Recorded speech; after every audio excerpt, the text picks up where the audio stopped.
Nel passato la gara era partecipare e essere quelli grandi. Oggi avevo promesso di fare una grande gara, non ho guardato il tempo perché l'importante per me è vincere una maratona vicino a casa, una grande maratona. Devo ringraziare tutte le persone sulla strada perché grazie a loro che mi hanno fatto superare la crisi. È una grande giornata.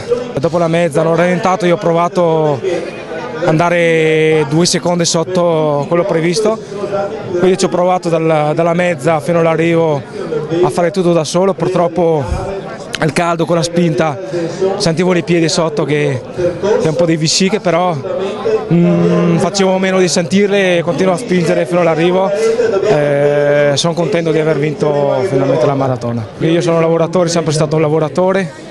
È la mia passione che mi porta a correre anche fuori dall'orario, sera tardi oppure durante la pausa a pranzo. Un ringraziamento anche alla mia ditta dove lavoro io, che veramente collaborano, danno una collaborazione nel modo di darmi la possibilità di flessibilità del tempo.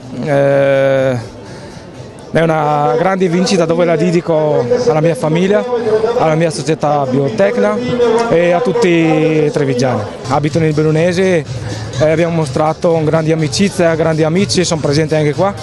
Quindi per Belluno e Treviso fino a Venezia, perché la Biotecna Marcon è una dedica alla grande. Sono di qua e quindi è una gara veneta, sono riuscito finalmente a vincerla e quindi sono contentissimo.